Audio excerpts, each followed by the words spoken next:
जय हिंद। रणबीर सिंह की तरफ से सभी पैरामिलिट्री के जवानों को और होने वाले एसएससी जीडी के अर्धसैनिक बलों में शामिल होने वाले कल के चौकीदारों को जय हिंद। ये जो आज का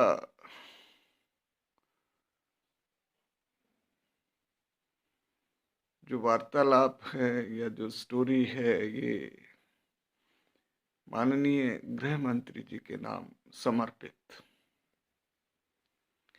माननीय यशस्वी गृह मंत्री जी श्री अमित भाई शाह लाखों अर्धसैनिक बलों के परिवारों, जवानों और एसएससी जीडी के अभ्यर्थियों की तरफ से आपको सैल्यूट और सलाम। महोदय, 3 साल से लंबी चली आ रही भर्ती प्रक्रिया के दौरान, जिसमें लाखों अभ्यर्थियों ने भाग लिया, कैंडिडेट्स ने भाग लिया, और एक लंबी, बहुत लंबी प्रक्रिया जिसमें रिटन, मेडिकल, फिजिकल सब कुछ होने के बावजूद आज ये बच्चे, बच्चे नहीं, युवा आज एक ऐसे कगार पे खड़े हैं, ऐसी तिलमिलाहट, छटपटाहट देखने को मिल रही है कि लग रहा है कि नौकरी मिलेगी कि नहीं मिलेगी, जबकि सारी प्रक्रिया पूर्ण करने के बावजूद, परीक्षाओं में पास होने के बावजूद एक तलवार लटक रही है कि अगर मेरी नौकरी नहीं मिली तो मैं ओवरेज हो जाऊंगा। और ये हजारों हजार जो युवा हैं उनमें ये हो रहा है। महोदय, इसके लिए शांतिपूर्ण तरीके से 3 बार ट्विटर पे भी सरकार का ध्यान दिलाने के लिए एक अभियान छिड़ा गया, जिसमें आपको ताज्जुब होना होगा महोदय, माननीय गृह मंत्री जी, कि 5 से 6 लाख आम जनता, पब्लिक, पैरामिलिट्री के चाहने वाले,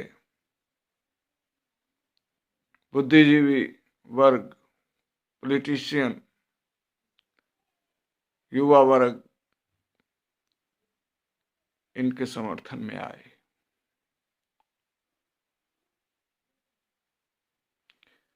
तब भी बात नहीं बनी। हमने कहा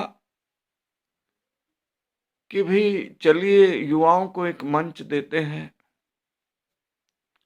और हम इन युवाओं को आह्वान किया कि शांतिपूर्ण तरीके से आप बापू की समाधि राजघाट पे दस्तखत देंगे। दिन 12 नवंबर का, जबकि वो दिन ऐसा कि त्योहार के दिन कोई माएं अपने नौनिहालों को घर से बाहर नहीं भेजती हैं, लेकिन ऐसा हुआ।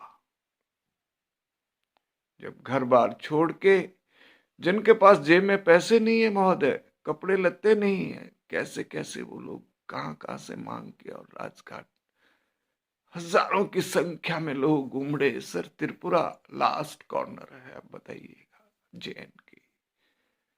अब बीच में जितने भी ये प्रदेश आते हैं, पूरे हिंदुस्तान के युवा, शांतिपूर्ण तरीके से दस्तखत दी गई। कोविड को मद्देनजर रखते हुए, सोशल डिस्टेंस का पालन करते हुए, बगैर शोर शराबे के। और अमर उजाला की दिल्ली की रिपोर्ट जो प्रकाशित हुई अगले दिन अखबारों में, उसमें इनका आंकड़ा 5,000 के आसपास बताया गया। तो ये 5 नहीं सर, ये 85,000 युवाओं को ये लोग रिप्रेजेंट करते हैं। और देखिए ना महोदय, दुख की बात है कि इतना बड़ा जलसा हुआ, इतने सारे युवा राजघाट पे उमड़े और लोकतंत्र का चौथा खंबा नदारद रहा। और महोदय, हमने अपनी आवाज पिछले 8 अक्टूबर को एक नोटिस दिए थे माननीय प्रधानमंत्री कार्यालय, और आपके कार्यालय को भी गया है वो, जिसमें हमने गुहार लगाई थी कि सर इन युवाओं को कम से कम एक एश्योरिटी तो दी जाए कि भाई ठीक है, जितने भी मेडिकल फिट कैंडिडेट हैं उनको सरकार लेगी। लेकिन इस तरह का आज तक किसी मंत्री ने कोई बयान नहीं आया। हम युवाओं की बात करते हैं, माननीय प्रधानमंत्री जी युवाओं की बात करते हैं। बड़े फक्र की बात रही कि अभी दिवाली पे माननीय प्रधानमंत्री जी जैसलमेर बीएसएफ के जवानों के बीच में गए थे, सेना के जवानों के बीच में नहीं गए थे, बीएसएफ, क्योंकि चौकीदार बॉर्डर का देश को पता लगना चाहिए कि वास्तविक चौकीदार बीएसएफ है, आईटीबीपी है, एसएसबी है। बड़ी बात है कि वो दूसरी बार गए, गुरेज सेक्टर के बाद अब की बार फिर गए। बहुत उम्मीदें थी प्रधानमंत्री जी से कि कोई लोक कल्याण की या फोर्स अर्धसैनिक बलों के कल्याण हेतु जरूर बनूंजा घोषित करेंगे। उम्मीद तो ये थी कि कम से कम लोकल की, आपकी लोकल से वोकल की आवाज पर कंटीन सीपीसी अर्धसैनिक बलों की, जिसपे 20 लाख पैरामिलिट्री के परिवार निर्भर है, उस पर जीएसटी छूट की माफ होती। पैरामिलिट्री चौकीदारों को पेंशन जो बंद है 2004 से, उसका बनंजे की बहुत ज्यादा उम्मीद थी। अर्धसैनिक कल्याण बोर्ड ही नहीं है, हम जाएं कहां। एक्समैन का दर्जा नहीं है, बेहतर मेडिकल फैसिलिटी नहीं है। जब सीजीएचएस की डिस्पेंसरी नहीं है तो ये एक बेमानी है। लेकिन सर हमारा दिल नहीं टूटा, आस बराबर जारी है। तो खैर मेन मुद्दे पे आते हैं कि जो देश भर के युवा हैं, हमने आपको भी आपके ऑफिस में, आपके ओएसडी साहब को, आपके पीएस साहब को हमने कई बार मंत्रालय में संपर्क किया कि भाई कम से कम आप हमें बुलाइए ताकि हम ये युवाओं की बात और दूसरा अर्धसैनिक बल के जवानों की बात, उनके मुद्दे आप तक पहुंचाए। महोदय 1 साल हो गया से ज्यादा, 29 जुलाई लास्ट ईयर आपसे एक मुलाकात संसद भवन में हुई थी, और आपने ये वायदा किया था कि यस रणबीर, हम आपके प्रतिनिधि मंडल को, मैं जो ये आपने मेमोरेंडम दिया है इसको एक बार मैं एग्जामिन कर लेता हूं, then I will call you at North Block. ये मैं आपको याद दिला रहा हूं माननीय गृह मंत्री जी, मैं आपको याद दिला रहा हूं कि आपने ऐसा कहा था हमारी पंचायत के बीच में, पैरामिलिट्री की पंचायत जब संसद भवन में आपको मिलने गई। सर कितने बार गुहार लगाई गई, आज तक तो हमें नहीं बुलाया। बुला तो लीजिए सर, हमने कौन सा, हमारा कोई कोई राजनीतिक मुद्दा नहीं है, कोई इच्छा शक्ति नहीं। हम तो सिर्फ अपने सेनापति को अपनी बात पहुंचाने के लिए ही तो आपसे मुलाकात करना चाहते हैं। हाँ, गृह राज्य मंत्री जी से हुई। अभी गृह राज्य मंत्री जी का जिक्र आया नित्यानंद राय का, तो सर उन्होंने अभी संसद सत्र के दौरान में ये कहा कि ये केंद्रीय अर्धसैनिक बलों में सिपाही के पदों पर 1,11,000 रिक्तियां खाली पड़ी। और सब ताजुब की बात ये हो रही है कि गांव भसानी भिखारी आ गए, एक और जारी कर दिया गया। इश्तेहार 2021 की भर्ती के लिए। साहब इनको तो ले लीजिए, आप वो भी करिए, वैकेंसी खाली पड़ी है। सरहदों पे जवान को अगर ये भेजे जाएंगे ना सर, चाइना भी हड़बड़ाएगा, पाकिस्तान हड़बड़ाएगा, तो फिर देर किस बात की। कोई बड़ा बजट थोड़ी मांग रहे हैं साहब, ये मैंने कई बार कहा। सिर्फ 25,000 सीटें बढ़ाने की बात हम कर रहे हैं। 60,000 आपने वैकेंसी निकाली, जितने मेडिकल फिट हैं, ये कोई हमारे पास सरकारी आंकड़ा नहीं, सबको ले लीजिए। देश में एक नई दिवाली का उत्साह, हजारों घरों में दीप दिए जलेंगे, क्रिसमस और नया साल मनाया जाएगा और मोदी और शाह की जोड़ी की जय जयकार होगी। ये मेरे दिल की मन की बात नहीं सर, ये हजारों युवाओं के मन की बात मैं आपको कर रहा हूं। फिर देर किस बात की साहब। उस दिन 12 नवंबर को हमने तीनों सेनाओं के सुप्रीम सेनापति राष्ट्रपति महामहिम जी के कार्यालय में भी ज्ञापन दिया। आपके गृह मंत्रालय नॉर्थ ब्लॉक में सर वो फाइल आपके पास पहुंची या नहीं पहुंची हम नहीं कह पाएंगे। डिप्टी सेक्रेटरी साहब नीचे आए, उनको दिया गया, रिसेप्शन पे ये दिया गया मेमोरेंडम, कोरोना के कारण। सर डिप्टी सेक्रेटरी जो है एसएससी चेयरमैन को भी दिए, IG recruitment oblique establishment CRPF को भी ये ज्ञापन दिया गया। सर और कहां गुहार लगाएं आप बताइए, कौन सा पायदान बचा है। लास्ट एक पायदान था अहिंसा का ब्रह्मास्त्र, वो भी हमने चलाया, वहां पे भी बैठे।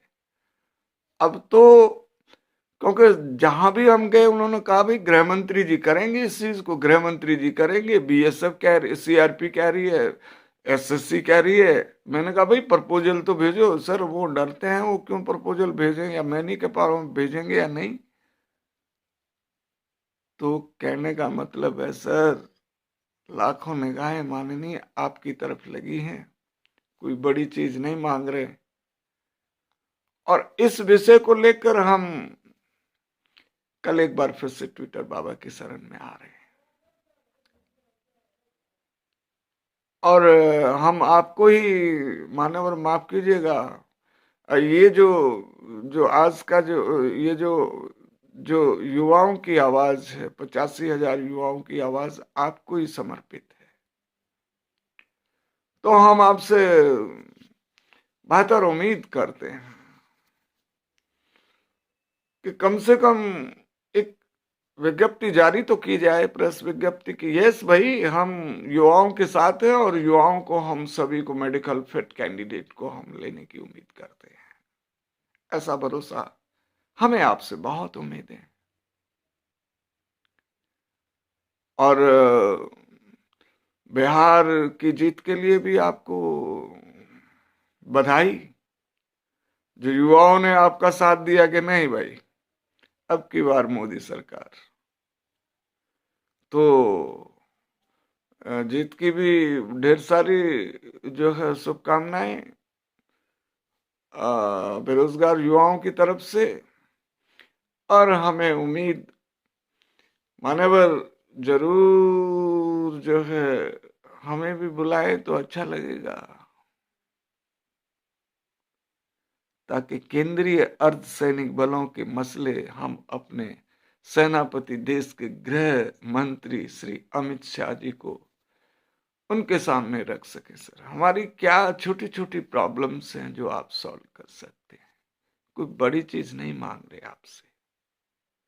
हेल्थ के रिलेटेड, शिक्षा के, अब शिक्षा का ले लीजिए ना, सरदार पटेल के नाम पे वो स्टैचू बनाए बहुत बड़ी बात है, लेकिन इस तरह के स्कूल बना दीजिए ना केंद्रीय अर्धसैनिक बलों सरदार पटेल के नाम पे। कुछ डिस्पेंसरी खुलवा दीजिए ना, जहां जैसे गाजीपुर बलिया है, रेवाड़ी नारनौल है, भिंड मुरैना है, और देश के विभिन्न हिस्सों की मैं बात जहां पर अमलेठी के परिवार, बताइए हम आपसे क्या मांग रहे हैं? हम यही तो मांग रहे हैं कि राज्यों में अर्धसैनिक कल्याण बोर्ड का गठन हो, ताकि हमारी रिटायर्ड सेनानियों के, हमारी वीरांगनाओं के, शहीद विधवाओं के मसले वहां पे सॉल्व हो सके। बताइए इसमें कौन सी बजट की जरूरत है? आखिर में फिर से अब निगाहें आपकी तरफ लगी हैं, लाखों निगाहें, और हमें उम्मीद कि आप इन एसएससी जीडी के युवाओं को नए साल का बनंजा नियुक्ति पत्र देकर घोषित करेंगे। ऐसी मनोकामना हम आपके बेहतर भविष्य की, आपकी सेहत और शौहरत में चार चांद लगे, ऐसी उम्मीद करते हैं माननीय गृह मंत्री जी। Thank you so much. Thank you so much.